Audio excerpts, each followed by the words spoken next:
Greetings, second video. Sort of follows on from the last one anyway.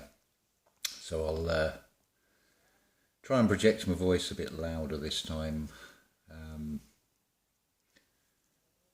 I think it might be a bit of a strain to hear, hopefully not, but it's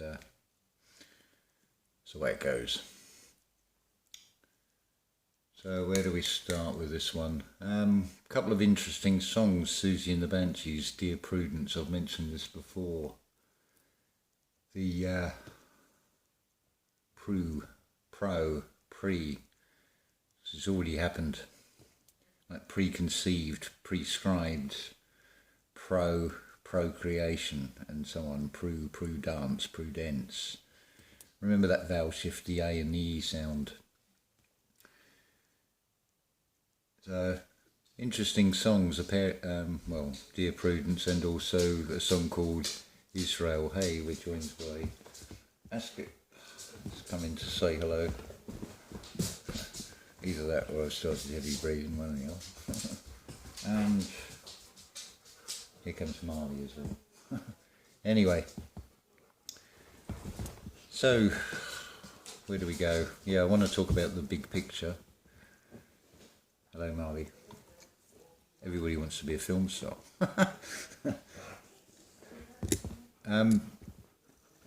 Yeah, talk about the big picture and leave a little revelation. Having a funny 5 minutes, I think. Anyway, we'll leave the revelation to the end. We'll leave it as a cliffhanger, like every other series does, because when you come back for more, sort of repeat. And basically this is what I'm doing. I'm just repeating, saying what's been said before, what I've said before, hopefully with a little bit more clarity each time. So, what should we talk about? Let's talk about the penis and the clitoris, shall we? Yeah, you did have that right. Etymological breakdown, the P is pi. It's also shown as the chiron, the imbalance, because it's the patriarch, as much as anything else. Hold on a minute.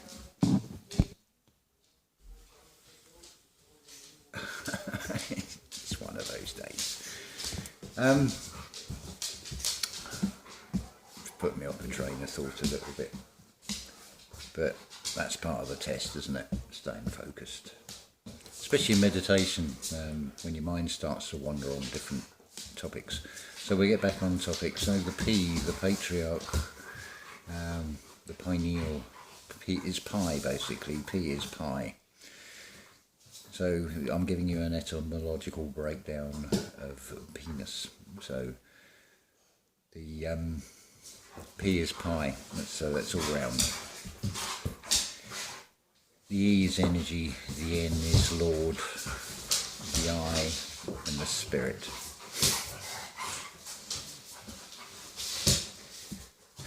Quite entertaining to watch. And the clitoris.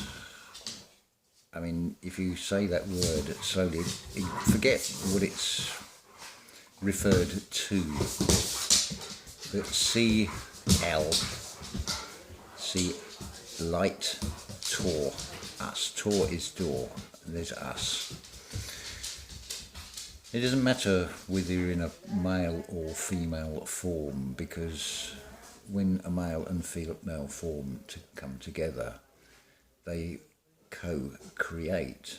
That's why you are a co-creator. I mean, you can, I don't give a shit what preference your sexuality is. I mean, how do we put this? Hold on. Dogs don't know how to shut doors behind them. Yeah, co-creation, where something is conceived, but that's the whole point of this. The N and the M for Mike, N for November, are interchangeable. So when we talk about a concept, I mean, it's easy to point out, oh, it's a con, but when it's consent, it's mutual. So it has two meanings, just the same as the word cleave. It's cleave apart or cleave unto, but it's one word with two opposite meanings. So if you think of it like the tearing of the veil, the clitoris, the clit tore us. Just to give you a sort of a new sort of way of looking at things, as it were. But forget about the spelling. It's just irrelevant. They're all labels. What was it? God created Adam, in other words, man, and said, you name everything. So everything out there external is all created and named and labelled and classified by man at the end of the day. So we get on to the main subject before we get to the cliffhanger. The big picture. It's a term referred to in films. But before you even get to the film, think about what sparked that creation of that film. Was it adapted from a book? Was it an original idea? Has it been staged? It'll be rehearsed. You don't really want to end up in a hearse. You rehearse all. And of course, you then start getting to those opening credits to dazzle you with the names of the big stars, the big dramatic opening. And of course, part of that creation involves a grand architect, a director, a producer, a script writer or two, editors and so on. The best boy is another credit at the end of the film. That's probably sort of a veiled referral to paedophile priests, I would have thought. And so on. But then you get, of course, the actors, actresses, the stars to dazzle you, to get your attention, to put that staged play on and onto the screen. Then, of course, it comes to the distribution, the tribulation, the distribe, boot on. All roads come from that country that's shaped like a boot, after all. So to speak. And then, of course, you've got the credits at the end, because everything has to be credited in this reality. But these credits, is it doing you credit? Are you doing credit to yourself? Only you know that one. So that gives you an overall picture of, I think, the big picture, regardless of the storyline or how it is staged, how it is set. You could think of set, or L, in a way, as being the part of the creator that wanted to go off and do its own thing and experience it. So L, as I've said before, is like the lower calf and the foot. So it is an L shape. It's a right angle. In some ways you could say a wrong angel. But that's just this experience. You can have an L of a time, I suppose you could say. L on earth. So many ways of just expressing the same thing. It's all labels at the end of the day. But I certainly feel myself changing. Yes, Marley, what would you like?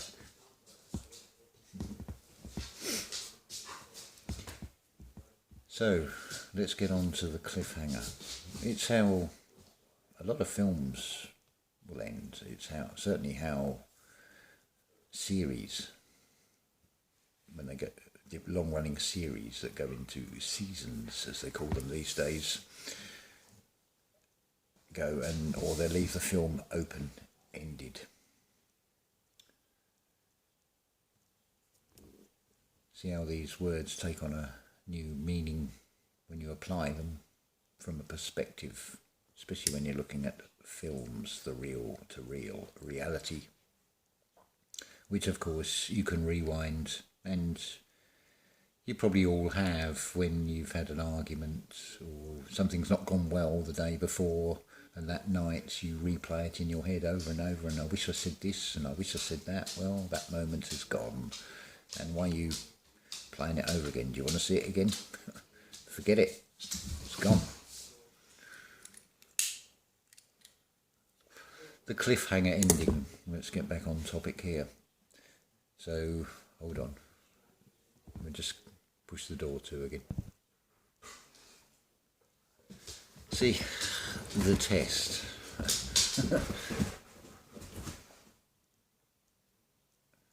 Strange behaviour, these two Labradors at times. The cliffhanger, we will get there in the end. Let's give you the physical analogy of this. Imagine yourself hanging on the underside of a suspension bridge. Are you going to let go? Obviously, in this physical reality, you will fall, the fall of man. You hear terms like the fallen. Well, yeah, you've fallen into the dream, as the way it's explained in the Gnostic of the demiurge falls into the dream and to play out every part. So, as I've said before, there is always a spiritual and a physical play out, and often the physical play out is cruel and sadistic and doesn't end well. But what about the fall in the spiritual sense? Is it not about letting go?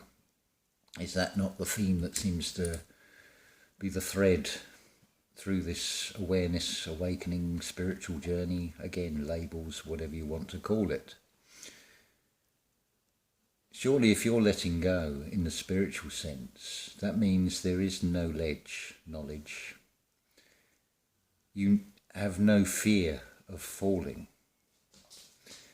To give you another analogy which is very relevant to this, I've run out almost of space on the memory card, so I had to let go of an earlier video and delete it to make space.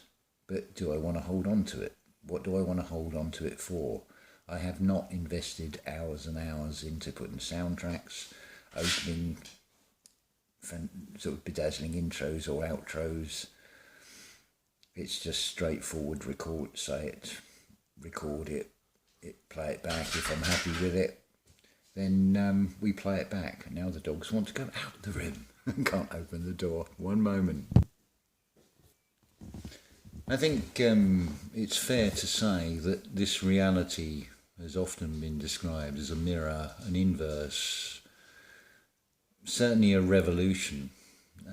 It's talked of in terms of going through the fourth revolution, and I think there's a third, and potentially now talking about a fourth wave. It's a bit of a shock wave, isn't it? But yeah, the spiritual is all about letting go and coming out of your comfort zone and stop worrying about things you cannot change, which is always external. Although, on the other hand, because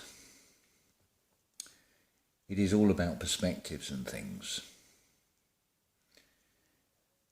as much as anything else, what I've put out on video previously, I've put out into the field, I've projected out, and many of the earlier videos, I'd probably be quite horrified on what I've said. I think you may even be able to tell from the language I'm using, compared to one from a year ago or 6 months ago, is very, very different. The topics I'm talking about are very, very different as well. That's just a reflection of the internal. The stage where I am at. And where am I at? I am in the here and now, suppose you could say. And who knows where that journey will lead next. I definitely feel like I'm going through internal changes, but I embrace it, because what has been shown to me so far, no matter what the external looks like I said on the last video, it's sort of the crazier the outside world gets, the calmer I feel inside. It's a bit of a Libra scales thing going on. I suppose the weighing of the feather against the heart is another way of expressing the same thing. It's all about contrast, it's all about duality in this reality. Who am I to say what is right or wrong? Whatever resonates with you, whatever you feel, basically. Because that is where it all is, as Neville Goddard would say, and it's the title of his book, and you can find it in the playlists. The secret is the feeling, the secret, the secrete. It's secreted out very slowly, the secretion. And we're back to procreation, because that secretion, in that sense, the spiritual, is growing that seed inside you. You are creating a better version of yourself, even physically. You're not the same person that you were 2 years ago. Your cells have all renewed, hopefully. So externally you might look the same, but externally you are not. Internally you are probably very, very different from how you were. Hence the scriptural analogy would be, you can't put new wine into an old skin, but remember that the skin is renewing itself up to a certain point. Cellular reconstruction, you're reinventing yourself, you're rewiring yourself, you're remapping the neural pathways, you are reinventing yourself. Notice everything has a ray of hope, a ray of light.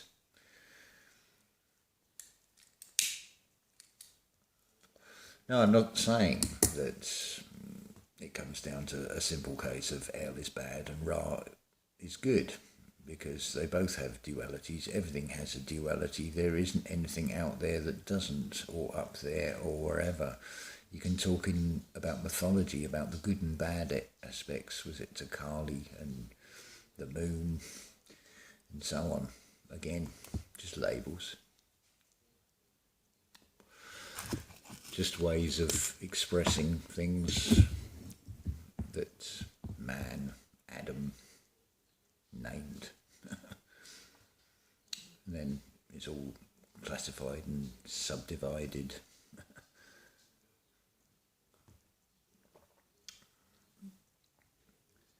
So yeah, eternity can seem like a long time, and this short snapshot of, maybe at best, the way in this time scale you might get somewhere between 80 and 120 years. It's actually minuscule.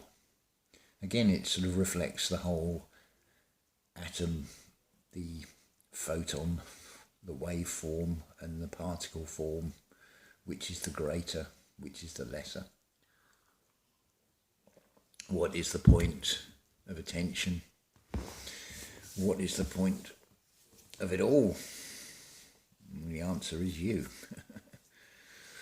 The onus is on you.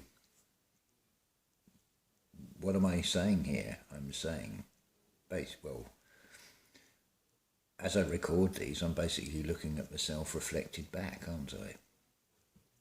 That's all we're doing. What we're making, those that make videos, you're projecting out sort of basically a report of what's going on the internal. It's all a projection. Look at the textbook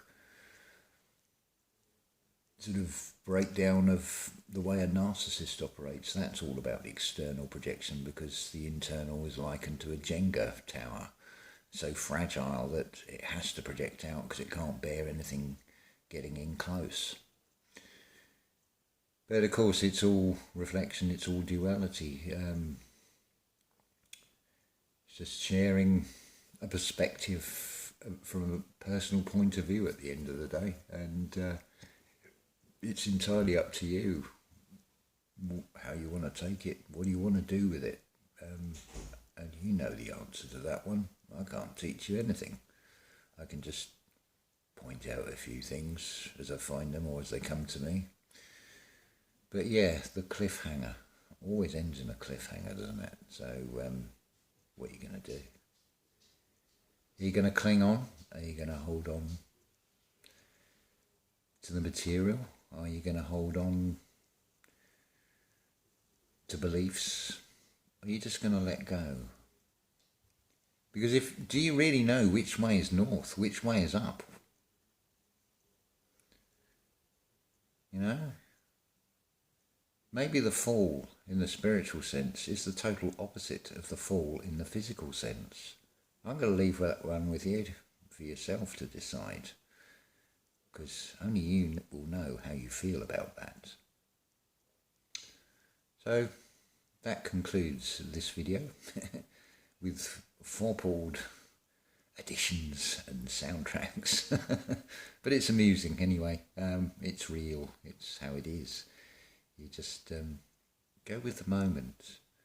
Sometimes I think about I want to make a video and it feels like the head's going to explode, and then things happen.